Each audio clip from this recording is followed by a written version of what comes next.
Under ground drainage కూడా మా ప్రభుత్వమే ఇచ్చింది. ఆ రోజు ఆర్థిక శాఖ మంత్రిగా దీని ఎక్స్టెన్షన్ కోసం కూడా నేనే ఆ రోజు ప్రతిపాదనలు తయారు చేసి ఫైనాన్స్ డిపార్ట్మెంట్ నుంచి అమృత్ స్కీమ్ లో ఫేజ్ 2 కింద కేంద్ర ప్రభుత్వానికి ప్రతిపాదనలు పంపాం. అన్ని లెటర్లు ఉన్నాయి. ఆ రోజు పంపిన డిపిఆర్ గాని నా లెటర్ గాని నేను మంత్రిగానే ఆ రోజు తయారు చేసి పంపినటువంటి అన్ని డాక్యుమెంట్స్ కూడా నా దగ్గర ఉన్నాయి. అవసరమైనప్పుడు బయట పెడతా. అన్ని పంపించి extension of under ground drainage కూడా మేం మంజూరు చేసిందే. దానికి కూడా నువ్వు సరే మీ ప్రభుత్వం వచ్చినాక కేంద్రం క్లియర్ చేస్తే దానికి పలికేసుకుంటున్నావు. అభ్యంతరం లేదు, వేసుకోండి. కానీ నేను అడగదలుచుకున్నది ఏంటంటే ఇలా కనబడ్డ దేవుడి మీద ఎలా ఒట్టు పెట్టినావు నువ్వు. రైతు రుణమాఫీ 15 ఆగస్టు కల్లా పూర్తి చేస్తానని మా కొమరెల్లి మల్లన్న మీద ఒట్టు పెట్టినావు, మా ఏడుపాయల అమ్మవారి మీద ఒట్టు పెట్టినావు, మా మెదక్ చర్చి మీద ఒట్టు పెట్టినావు. మరి ఈ రోజుకు రుణమాఫీ పూర్తి కాలేదు. ఇవాళ నువ్వు ఏ గ్రామానికైతే నర్మెట గ్రామానికి వెళ్తున్నావో ఆ నర్మెట గ్రామంలో కూడా ఇప్పటికీ ఇంకా రుణమాఫీ పూర్తి కాలేదు. ఇవాళ మా నర్మెట గ్రామంలో గాని సిద్దిపేట నియోజకవర్గంలో చూసినట్టయితే ఇప్పటికీ 22,819 మంది రైతులకు 300 కోట్ల రూపాయల రుణమాఫీ బకాయి పడ్డవు. దేవుని మీద ఒట్టుబెట్టి రుణమాఫీ చేయకుండా రైతుల్ని మోసం చేసినటువంటి మోసగాడు రేవంత్ రెడ్డి. నువ్వు ఇవాళ సిద్దిపేట నియోజకవర్గంలో 300 కోట్ల రూపాయల రుణమాఫీ పెండింగ్ లో ఉంది. దేవుళ్ల మీద ఒట్టుబెట్టి చెప్పినావు. సిద్దిపేట పాత బస్టాండ్ కాడ మీటింగ్ పెట్టినప్పుడు కూడా రుణమాఫీ పూర్తి చేసుకునే వస్తా సిద్దిపేటకు అన్నావు. మరి ఏ మొహం పెట్టుకొని వస్తున్నావు? అయిందా రుణమాఫీ? ఒక నర్మెట గ్రామంలోనే ఎంతమంది ఉన్నారు శ్రీకాంత్? ఎంతమందికి కావాలి అని ఒక క్వశ్చన్ అడిగినా. 350 మందికి ఒక నర్మెట గ్రామంలో ఎక్కడైతే ఆయిల్ పామ్ ఫ్యాక్టరీ ఉందో ఆ గ్రామంలోనే ఇంకా 350 మందికి రుణమాఫీ కాలేదు. సిద్దిపేట నియోజకవర్గంలో 22,819 మందికి కాలేదు. మా నియోజకవర్గంలో రుణమాఫీ అయింది 48%, కానటువంటి రైతులు 52%. దేవుడి మీద ఒట్టుబెట్టి రుణమాఫీ చేయని రేవంత్ రెడ్డిని ఏమనాలో నాకైతే అర్థం కావట్లేదు. సో చెయ్యి, రుణమాఫీ చేయమని నేను కోరుతా ఉన్నా. 3 పంటలకు రైతు బంధు ఎగ్గొట్టినావు. మరి ఏ పంటకు రైతు బంధు ఇస్తున్నావు? ఇప్పుడు రేపు ఇస్తా అన్నావు, సంతోషం, ఇవ్వండి. కానీ మీరు 3 పంటలకు రైతు బంధు ఎగ్గొట్టారు. 2024-25 ఖరీఫ్ ఎగ్గొట్టినారు. రబీలో 3 ఎకరాల వరకే ఇచ్చారు. ఇప్పుడు ఈ పంట రబీకి కూడా ఇంతవరకు రైతు బంధు రాలేదు. మరి 3 పంటలకు మీరు రైతు బంధు ఎగ్గొట్టారు. ఏ పంటకు రైతు బంధు ఇస్తున్నారు? దయచేసి 3 పంటలకు కూడా ఇచ్చిన మాట ప్రకారంగా జీవో ప్రకారంగా బకాయి పడ్డ 3 పంటల రైతు బంధు నిధులు విడుదల చేయాలని చెప్పి రైతుల పక్షాన, రాష్ట్రంలోని అందరూ రైతుల పక్షాన, మా సిద్దిపేట రైతుల పక్షాన డిమాండ్ చేస్తా ఉన్నా. మూడోది, కాంగ్రెస్ మేనిఫెస్టోలో బడ్జెట్ ప్రసంగంలో పంటల బీమా చేస్తామని ఊదరగొట్టారు. 2.5 ఏళ్లైంది, పంటల బీమా అయిందా? పంటల బీమా చేయపోతివి.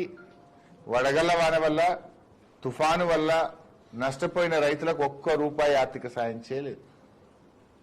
మా దగ్గర 3 సీజన్లలో వడగళ్ల వాన వల్ల పంటలు దెబ్బతిన్నాయి. 2024 ఏప్రిల్, 2025 ఏప్రిల్, మధ్యలో వర్షాకాలంలో కూడా తుఫాను వల్ల, అధిక వర్షాల వల్ల పంటలు దెబ్బతిన్నాయి. ఎన్యూమరైజేషన్ చేసి ప్రభుత్వానికి పంపించాం. ఈ వడగళ్ల వానతో నష్టపోయిన సిద్దిపేట రైతులకు, రాష్ట్ర రైతులకు కూడా తక్షణమే నిధులు విడుదల చేయాలని రైతుల పక్షాన నేను డిమాండ్ చేస్తా ఉన్నా. దేవుడి మీద ఒట్టుబెట్టి రుణమాఫీ మాట తప్పినావు. ఎన్నికల్లో ఊదరగొట్టి రైతు బంధు ఎగ్గొట్టినావు 3 పంటలకు. వడగళ్ల వాన, తుఫాను వల్ల నష్టపోయిన రైతులకు కూడా నష్టమైన ఇంతవరకు నయా పైసా ఇవ్వలేదు. వాటికి తక్షణమే నిధులు విడుదల చేయాలని చెప్పి నేను కోరుతా ఉన్నా.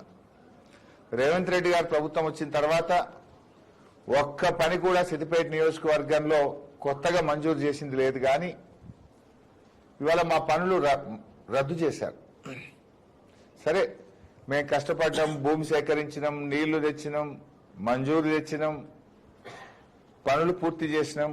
నువ్వు పలకలు వేసుకుంటున్నావు, పర్వాలేదు, వేసుకో. కానీ మీరు ముఖ్యమంత్రి అయిన తర్వాత మా సిద్దిపేటలో 1,070 కోట్ల రూపాయల పనులు రద్దు చేశారు.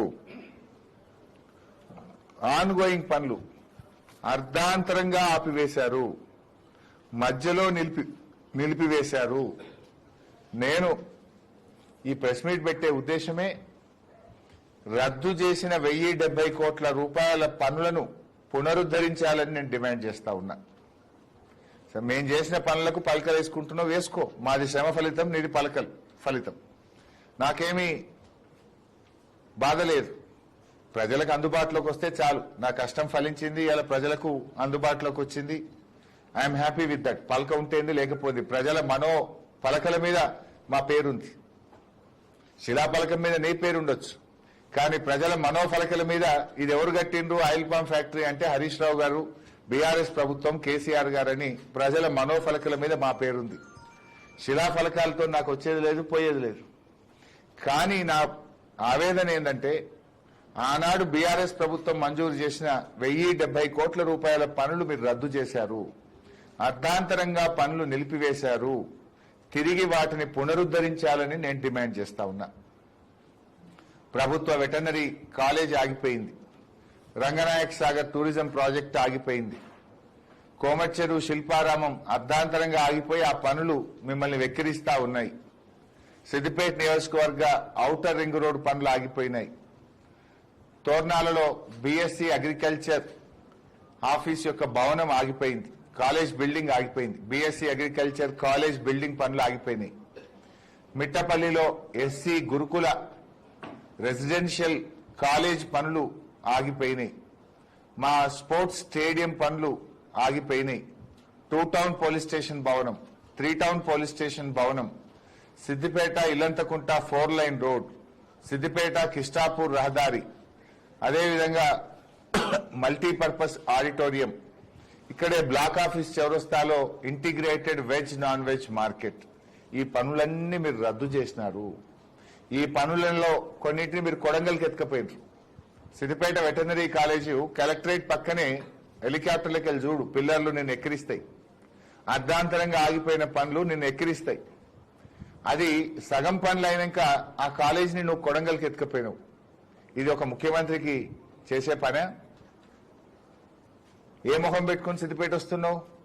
నేను మీ వెటర్నరీ కాలేజీ సిద్దిపేటలో రద్దు చేసి కొడంగల్కి ఎత్తుకపోయినా చాలా గొప్ప పని చేసినా అని చెప్పడానికి వస్తున్నావా?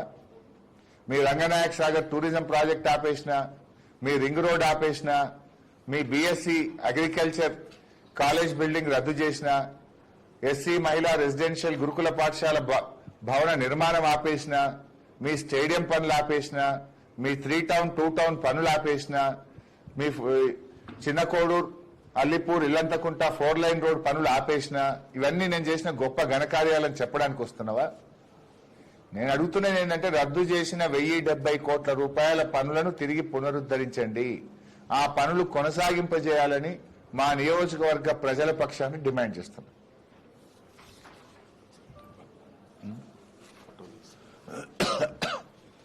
తర్వాత సర్లే మస్తు ఉన్నాయి కానీ మళ్ళీ మాట్లాడాల్సి వస్తుంది కదా. రైట్.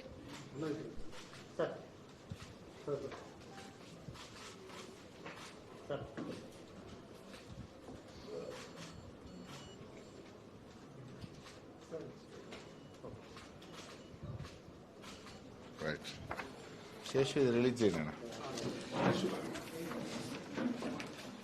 సరిపోయిందా?